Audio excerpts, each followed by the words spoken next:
and welcome to another one of the Leaderboard interviews here for Geeks Who Like Sports. As always, I'm Ray Carcillo in beautiful Los Angeles, California, joined by my best friend in the entire world over in Philadelphia, Pennsylvania. And as always, we are thrilled to have the co-creator of the Teenage Mutant Ninja Turtles, a good friend of the show, Kevin Eastman is here. Kevin, how's it going today?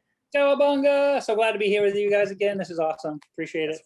We are so thrilled to have you. We are, of course, shortly issue 4 of the Last Ronin will be coming out with this series. We're about, hopefully, fingers crossed, about a month away from getting the next issue. We're of course, about 6 weeks after issue 3, so we can talk a little bit spoilers here. Spoiler alert.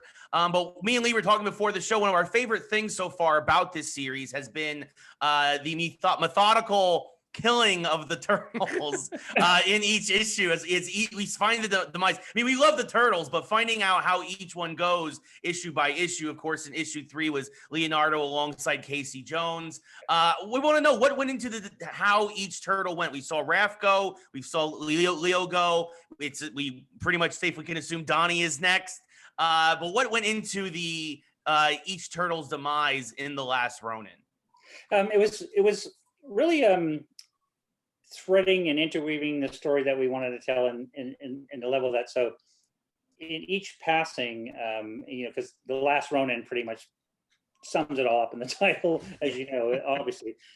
So we wanted, I wanted each passing of one of our beloved characters to have such an important moment in place in specific stages as the story evolves, because you start peeling apart the layers and reveal, as Baxter Stockton comes in and what he does, like especially in issue 3, and how Hiroto has sort of come up, and then it's very specifically thought out and paced in a way that we want to keep it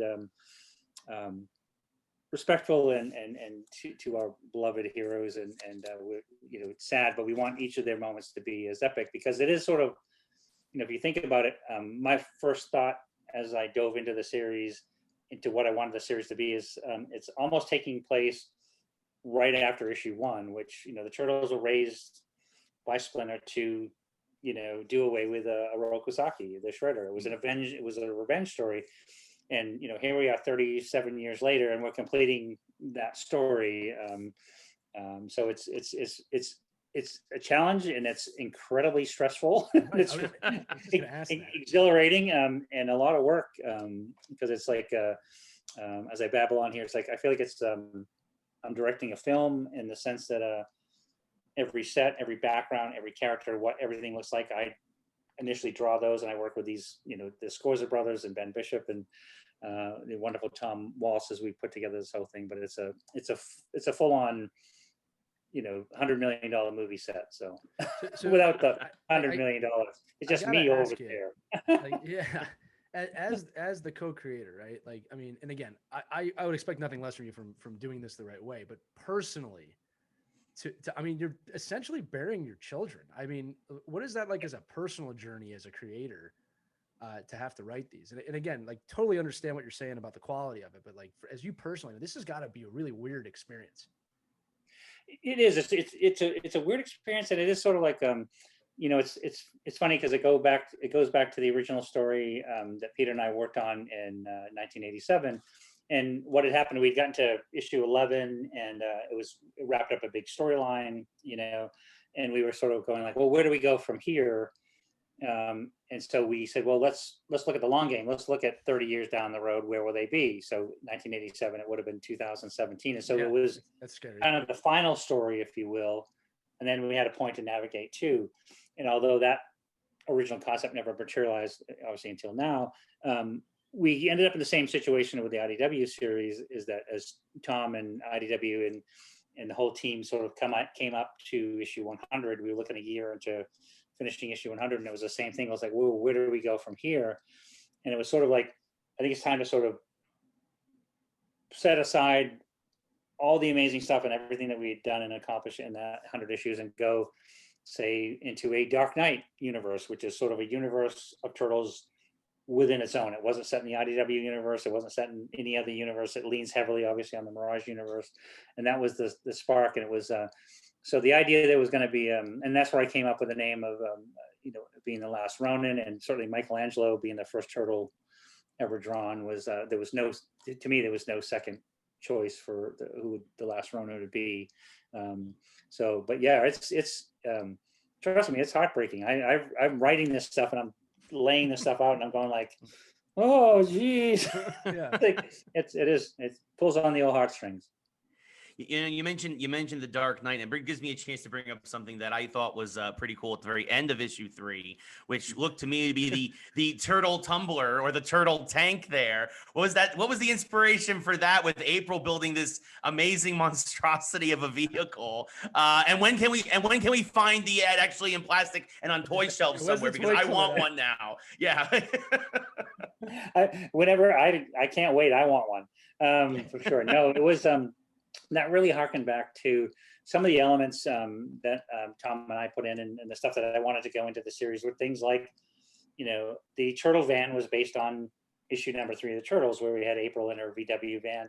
And so there were certain key elements of turtle lore that were well past the Mirage universe, if you will. But the best part is sort of going into those universes and picking and choosing certain things. And so I felt almost from the beginning that we needed a turtle van of sorts. And so there's a big moment coming up in issue 4 that we're doing right now, which is obviously that was the setup. But we needed that vehicle, and man, wait do you see it? It's awesome. No, I can't wait to see that. You know, another question I wanted to ask you about is that I've noticed in most of the issues, but specifically this one, there's a lot of commentary about mental health, PTSD, and kind of dealing with past trauma.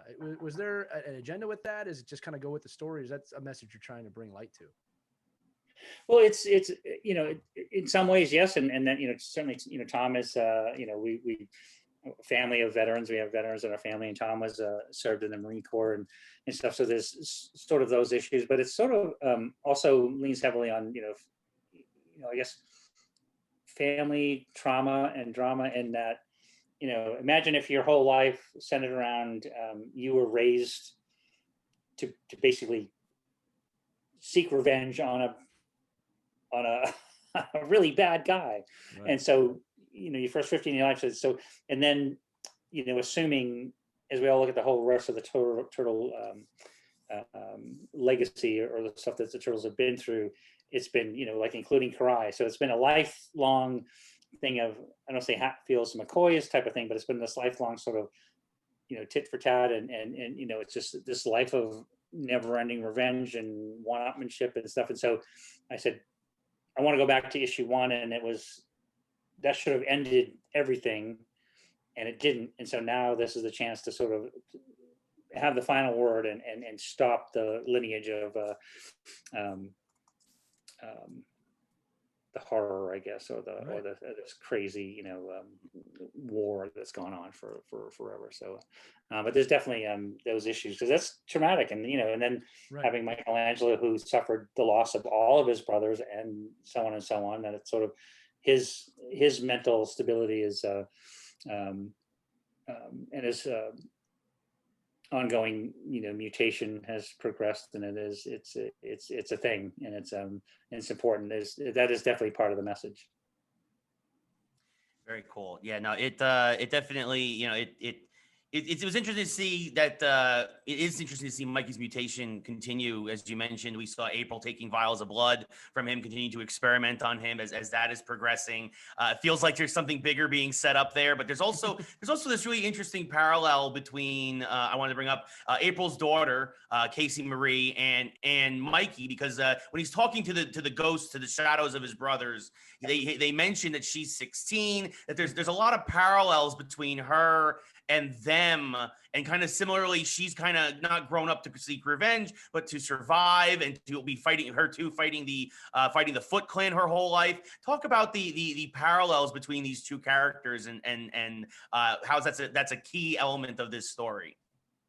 No, it is. It's really pivotal, because it's I wanted to have a character that sort of would soften Mikey a bit, to exactly what you said. It's like going back to when they were younger with his brothers, and, you know, again, the ghosts of his brothers being around him, to both Tom and I, as a storytelling mechanism, we thought it was important that he has each of their weapons that he carries with him, and so he has a spirit and all that, and it's sort of his mental stability or instability that he talks with them regularly, and it keeps them sort of focused. But it was important that he's a part of the new blood is part of her past, because they've lost Casey, of course, and everything else, and so there's trying to desperately not to give too many spoilers, but don't do that. but Casey Marie was an idea I had for the character from the very beginning, is that I wanted a daughter from Casey and April, and then to carry on, to whatever may come next, if she survives the story. I'll tell you what I did love. What I did love in this edition was Mikey having to deal with the kid, because we all know him as the kid, right? So it was just super fun to watch him have to deal with that, and like grow up, and I really had fun with that commentary. Kevin, because I know we're running short on time, I want to tell you, all right, before we have one sports question for you. Sure. I always see you giving stuff away, but as a friend of the show, scoring the hat trick today, you have won, sir, your first Geeks Who Like Sports t-shirt and mug. And if it's a Ghostbusters reference, it's balloon for the kids. But yes, this is coming your way because you've been on the show 3 times. I want you to know that. So golf clap for that. And then Ray, if I may ask the sports question, we know you're a fan of New England. We know you're a fan of New England. Last time we spoke, I believe the football season was getting underway. So we need your quick thoughts on Tom Brady and the Bucs, and then New England Patriots re-signing the quarterback another year. Your thoughts? Yeah. Well, it's like, the thing, I would say, like, the thing with the Patriots was, like, growing up in New England, my whole life we had, our Celtics, our Bruins, our Red Sox, and our Patriots, and we had all those years of the Patriots really not doing well. Yeah.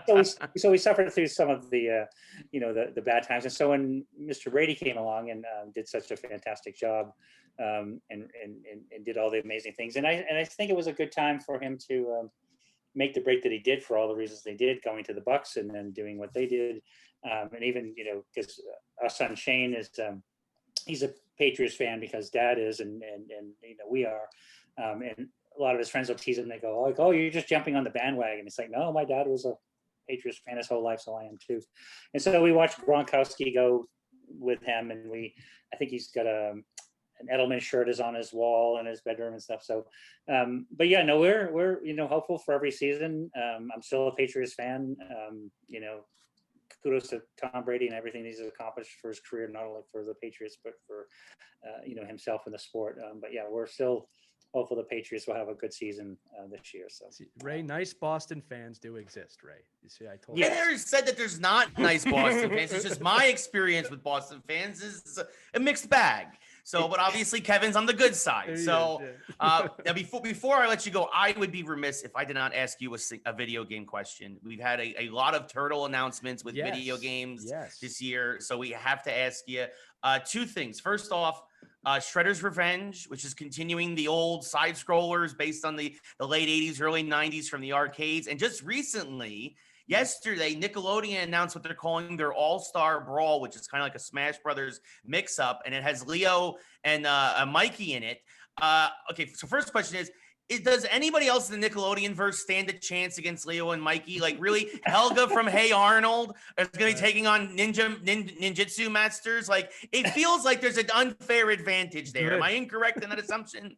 Like, no, I would lean towards your call on that one, and and I am excited for the new Shredder's side Revenge, you call it, because it takes me back. I love the arcade game was always one of my favorites when that came out, and you could play with so many mates, and it was easier to play than the first Nintendo game. So I look forward to the new games, and hopefully that with the popularity of Last Ronin, maybe we'll see a Last Ronin one, but I don't know. It's like everybody dies in that. So I guess everybody dies in video games eventually anyway. So I'd play it. I'm going to play this one with my son. I'd play that one probably by myself, but the side scroll with my son. Yeah.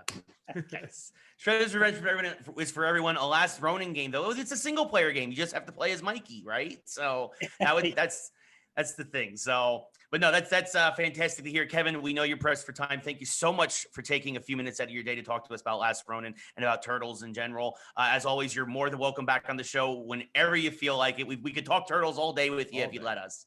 Yeah, appreciate it. Great to talk to you guys again. And yeah, let's circle back after issue 5 comes out and let me know how I did. Absolutely. We owe you a cheesesteak no matter what, so that's fine by me. That's right. When the cons start back up again next year, we will meet up with you and we will get cheesesteaks and alcoholic beverages, and we will chill and talk about Turtles. So it'll be a good time.